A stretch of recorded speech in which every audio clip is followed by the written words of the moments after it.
Hello, everyone. Welcome to another episode of Baiguan Radio. I'm Robert Wu, founder of the Baiguan newsletter. With me is my co-host, Johnny Zhou, who is the founder of East A newsletter and a private equity investor based in Hong Kong.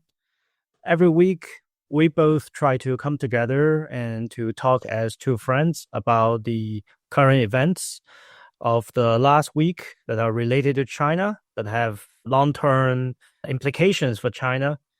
So I think today there are quite a lot of items to go through. So first of all, is still the continuation of the discussion we had last time that was related to the trade talk. So if you remember last week when we talked about this, both of us shared the feeling that the post-Geneva consensus or agreement was about to collapse. And I remember, Johnny, you said that there was only basically one thing that could stop it from collapsing, which would be a direct call between Trump and President Xi. And that call came this week. Do you have anything to add to your observation? Is that something you've heard about, or is just your guess? Because it's pretty accurate prediction over there. It's just a hunch, but I think the hunch is not completely based on nothing. I think there are several officials pointing towards the fact that the negotiations has come to a halt, and actually both sides have done something that the other sides didn't like. For instance, I guess the US is not happy with China not exporting the rare earth materials. But I think the China side is obviously very unhappy about the sort of restriction of EDA software and multiple sort of restrictions on like Chinese overseas students, etc. So I think there have been some crossfires already. So it's a timely call for the both leaders to actually reiterate that we're still on the negotiation table. And I think the outcome of this whole talk is that there's going to be another important meeting happening in London relatively soon. And when I look at the news report, actually, the Chinese side has left 5 days for this trade talks. So it means that both sides are pretty serious about at least having some progress over the trade negotiations. So I think it's overall a very positive thing. But again, back to my prediction is that I feel like there was definitely something coming out of this talk. But the reality is that especially the US side is really trying to buy time and then to launch probably another attack or maybe even a more comprehensive measures against China, different areas. If you are a pessimist, then sometimes being a little bit more optimistic is a good thing. But if you're too optimistic right now, then I think you need to cool your heads down a little bit. I think maybe I'm the latter in this scenario.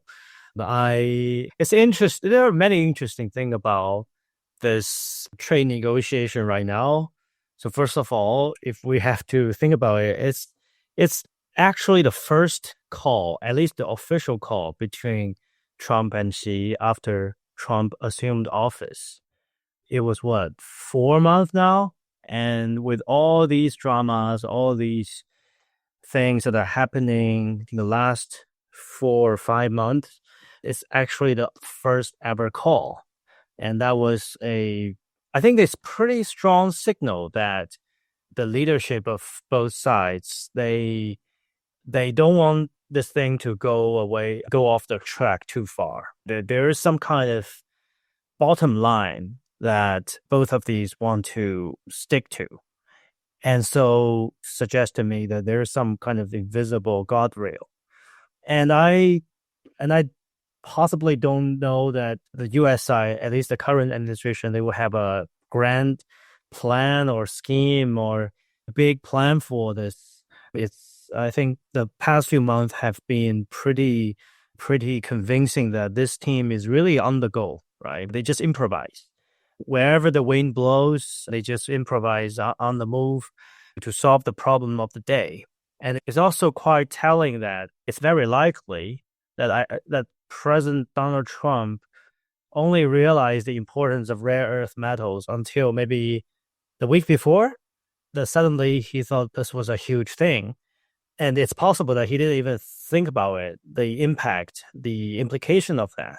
Yeah, so I think there's a lot of moving parts and a lot of unplanned things here. But I think in general, it's encouraging to see at least some measure by both sides of leadership to put a guardrail there. And also it's encouraging to see that China side is inviting President Trump to visit China. And I think that's maybe the first official statement from China to actively welcome and invite Trump, which Trump also confirmed in his tweet. And you mentioned that there was also expectedly a much longer time than the Geneva talk for the both sides to come to discuss the details. So I think, to me at least, it's moving toward some kind of more comprehensive agreement to be followed by a more formal state visit of some kind. At least things are looking normal to me now, getting more normal, away from all the weird and quirky stuff. So maybe I'm too optimistic, but that's just how I feel at this moment. The key is, the real reason I feel like why Trump is playing ball with China right now is that it seems like the other trading partners have played a very smart game right now, because I've seen the strategy played by China actually gaining some traction within the Trump administration. And so they have no incentive whatsoever to get a deal done before China and US get a deal done. Yeah. So I think that's a very bad news for Trump, because he's actually forced to show his hands towards the strongest trading competitor versus he can squeeze out like the weakest. And previously he thought that by squeezing out the weakest one by one, he can get a better deal with China. But actually, these trading partners are actually smarter than he thought. So he needs to show some progress with China, and then he could make some moves on the trading partners elsewhere. And I think also there is an escalation of the US-EU sort of trade tension, right? I think that they got maybe 30 days or something, more days to negotiate upon something. But I think it's not going to really bring an effect, really, because every single trading partners right now understood the US game. And that's very bad, because you don't want people to know your game. And once your game is being understood, then you have no choice but to show your hands. Yeah, that's a very good point to make, because yes, it's not just US China, right? It's the whole world. And it's, frankly speaking, the problem created by Trump himself.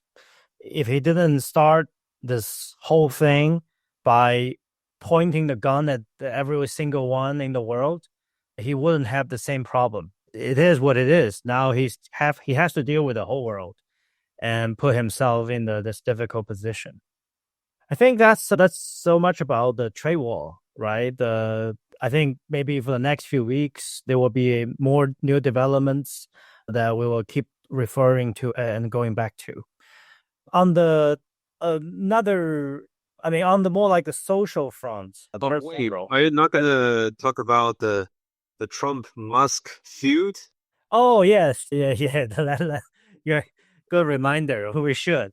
Although it doesn't have to do directly with China, but it definitely has some kind of indirect connection. I think it has a lot of connection from my perspective.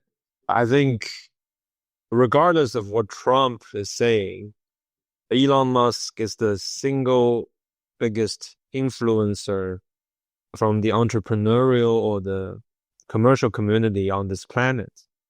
And so his sort of influence over the media, at least the Silicon Valley folks, right, is really influential. And as a result of that, that really contributes to the Trump campaign in 2024. While almost everyone predicted that this sort of combo was split, and nobody has envisioned the two to split in such an ugly way. And right now, it seems like I think this is also partially why Trump wants to get a deal with China, is that it seems like there's a lot of domestic problems ongoing. And if Civil he war. couldn't fix, Yeah. yeah, if he couldn't fix like the mess he made in April, it's gonna be a ton of disasters for him going onwards. So I think he's smart to cut through the crack and really just get it done with, because he doesn't really fully fulfill his objective, but he still needs to complete to clean up the mess, right? So I think that has some relation to the result of the China-US trade talk. And also, people also know that Musk has a very special relationship with China. He has a sizable plant in Shanghai and a good relationship, at least, with the some top leadership in China. So that is also related, but it's all indirect. But I think it does have an impact on the world, so as to speak. Yeah, there are jokes of China giving asylum to Musk and Musk's mother, who would like to visit China all the time. And I think it's also interesting that after this combo split, all the other previous disagreements with them also surfaced, right? One is about tariff.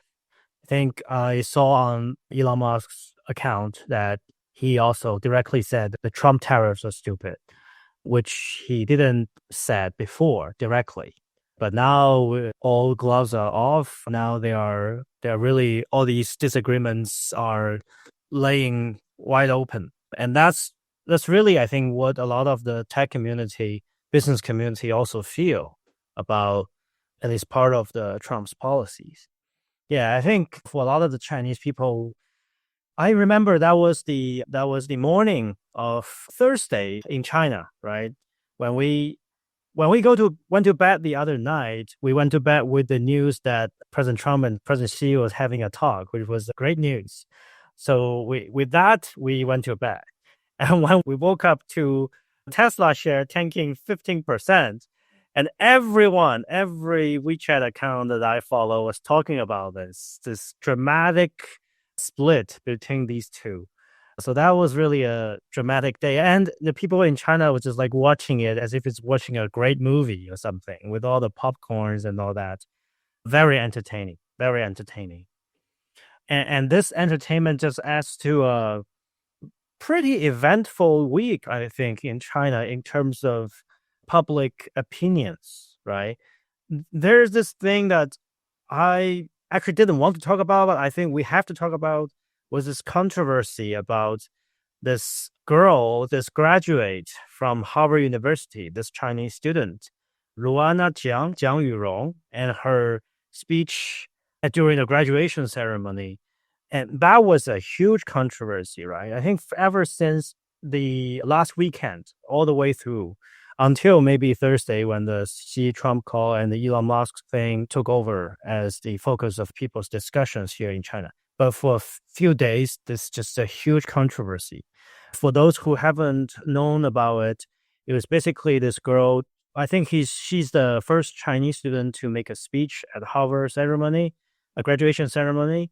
And the message was simple. It was about that all these multiculturalism, sometimes people may call it wokeism kind of thing. It was not supposed to be that controversial, but at first there was positive news about this Chinese girl speaking at Harvard thing, but then there was a huge backlash in terms of the people were judging what she said.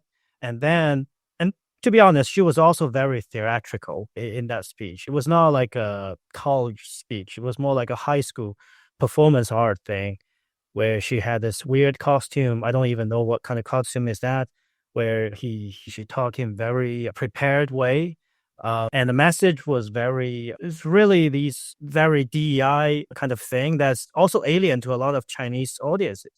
And then there will start to have people who try to expose what kind of person she was, what kind of family she grew up with, and basically pointing her as some kind of elitist who went to these university, this Ivy League, and showing they're out of touch from the actual people.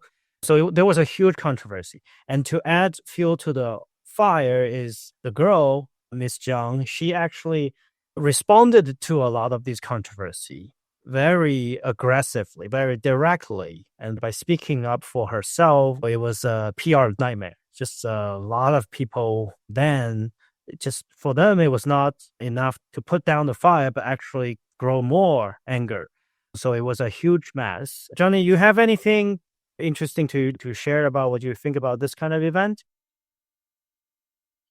First of all, I don't think there's anything really that agitating about her speech so as to speak. Is really because of the background of the current conflict, the background of how people view different classes, and also there's recent events on several different young female professionals in different areas that Yes. has led to a public scrutiny. I think these have all played a role in terms of the whole media spectacle.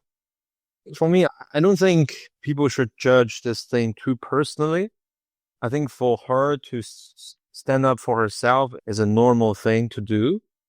It's a rather interesting topic to talk about whether it is still valid to talk about multiculturalism and to still talk about diversity, or so even like the validity of liberal arts in the grander scheme of things.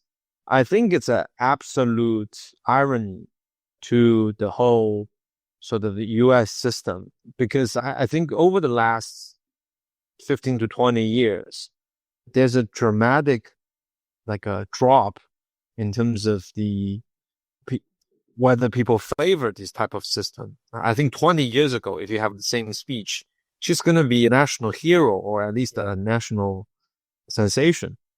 But 20 years down the road right now, it becomes a huge kind of like a media accident or something. I think that's really a mirror of the failure of the U.S. sort of value-based diplomacy system, in the sense that they thought that, okay, by promoting these sort of values, it will really work.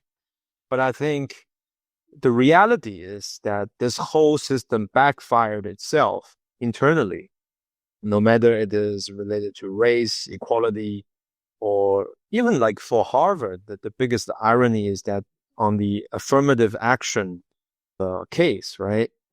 There's this court case on whether they significantly biased against Asians in terms of admissions. And so Harvard has no moral high ground to say they are like the beacon of humanity, of the beacon of liberal arts, right? And obviously, I'm from the other school, so by attacking Harvard, it doesn't give me any legitimacy. People thought that I could be biased in terms of that. But I'm really speaking out of real objectivity. I think overall, it just shows that the U.S. value-based diplomacy system has failed. Yeah. So I paid attention to these cultural events, the events with a lot of discussions. I'm not interested in these cases itself, but I'm more interested in what kind of times, what kind of society or social value systems that we live in. And as you said, this is really interesting. It shows that time has changed, even in a matter of 2 decades. For the same thing, it could be received so differently. And I think there's another recent event that is also taking a lot of the mind share in China that is also big and also a quite telling of the cultural or kind of social mood, which is this is more lighthearted stuff, right? This is the City League in Jiangsu province.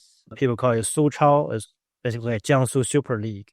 So it was a purely amateur event of it's a tournament between 13 cities in the province of Jiangsu.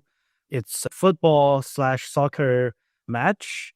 It was purely amateur. It was not sponsored by the state organization or the Chinese Football Association, the CFA, but it attracted way more crowds than most of these official matches.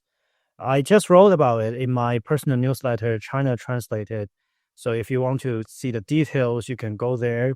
The fact is that's so amazing about this is it's the same with what happened about 2 years ago in another province called Guizhou. It's a mountainous province with a lot of villages. There was this village league in Guizhou. It's all spontaneous by grassroots people who enjoy the sports, who come together and play, right? And this one, the Jiangsu City League, is a much bigger scale than the Guizhou's Village League, but it's still quite subnational, right? It's grassroots. And you have all these online discussions, you have all these meme battles between different cities in the province. And the funny thing about it is, Jiangsu province, every Chinese people know, or almost every Chinese people know that this is a province that has a specifically, especially distributed structure. What I mean is different cities in this province, they have their more like distinct identities and a distinct allegiance to the city rather than to the province, right? So some provinces like Shandong or Henan, the people from there, when they go out, they introduce themselves. They usually say, I'm from Henan, from Shandong. But in Jiangsu, where I also came from, people usually say the city, like me, Nanjing or Suzhou, that we came from. Sometimes even it's just a county that we came from, right? So there's a reason that this kind of local amateur kind of football match became popular and nationally, but nationally important for Jiangsu because it has this kind of dramatic tension. So at the same time, it's very grassroots. At the same time, it's also highly dramatic. A lot of these different cities are using all kinds of memes to quote unquote attack each other. But then different fans, they're really enjoying the time, which is a stark contrast to the overall football, right, that we know about China. To be frank, I'm not really a football fan, but Johnny, do you watch football? Yes, I do watch a lot of football. So as an old football fan, what do you think of this? And what's your experience with Chinese football? First of all, you should root for your Nanjing local team against the other cities because I saw some very mean attacks on different sort of localities within Jiangsu, which is also why this has been a spectacle that is, I think it's a good thing actually overall for the economy, for the sports industry, and it actually gives people a lot of reflection on how people should run things in China. But back to your point about football in China, I think football in China is actually a very good mirror to look at a lot of things, no matter it's related to politics, the economy, localism. I think it has it all. And the reality is because China's football sort of overall sort of level is poor. It went from mediocre to poor. Previously, it had at least this like top 4 within Asia, but then it got like top 16, and now it's out of even top 16 within Asia. So it is a reflection of how really money ruins an industry.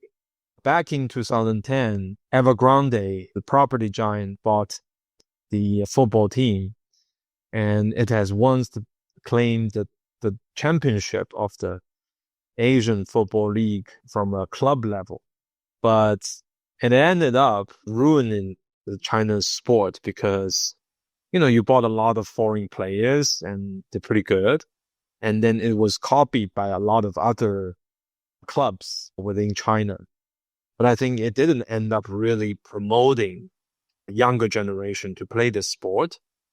And it only serves the purpose of giving a lot of corruption room to send some money abroad to these foreign players. And so the net effect is that money really ruins the sport, right? And I think there's one thing that really caught my mind is that actually, if you look at the wages of a Chinese footballer, say 5 years ago, it's way, way higher than an average sort of a footballer, say in Korea, Japan, or even in some second tier European countries in terms of football. Oh, I So, didn't. Oh, so there's a real okay. distortion of market factors. And this is a mirror of a lot of things in China right now.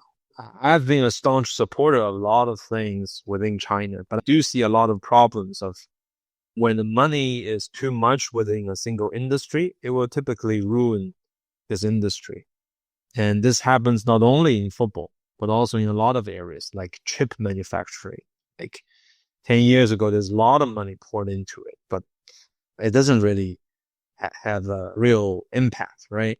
And it just were replicated in a lot of industries. So yeah, I think, but back to your point, Su Chao is a good phenomenon. It shows that the grassroots still has some animal spirit to do something new. And the fact that it has attracted a lot of crowd and created some events that people really like from the grassroots level is something that the government should think hard and carefully about, is that whether they should promote more grassroots, or you could call it bottoms up innovation, rather than just everything just top down. Yeah, so I think, as you said, money can distort. Sometimes overregulation can distort things. And I think for many industries and many culture, all it need is just some time and some space to grow. And I love this kind of grassroots, spontaneous action. That's really for the it's not confined to football, I think. I think it's also applies to growing a brand, for example, or growing the trust of certain product or of certain companies. All these things cannot be bought by money, but it takes time, it takes patience, and it takes some kind of a healthy relationship between the government and these grassroots energy. So yeah, I think it's great to have seen this playing out in China right now. Yeah, I think maybe that's as much as we are having for this week. Johnny, you have anything more to add? No, I think that's pretty much it. I think maybe one additional suggestion on the Su Chao is that if they really expand it to, say, Shanghai and Zhejiang, it's going to be a bloodily intense competition. Really? I think people without the cultural context don't know that actually these three places, despite the proximity to each other, and most people are friendly and even they're close relatives with each other. But actually, if you have like a city-wise race, then it's going to be much more intense than the Suchao. Because Suchao is like an internal conflict, but then you get to it's the interregional, and it will be interesting. It will be super interesting. Yeah, it's like a wildfire. I hope it spreads, right? And after it spreads to most part of China, then there will be a remaking of what we understand about football in China. It will be interesting to see how it develops. Okay, so let's wrap up for this week. Yes, let's see you next week. Okay, bye-bye. Bye-bye.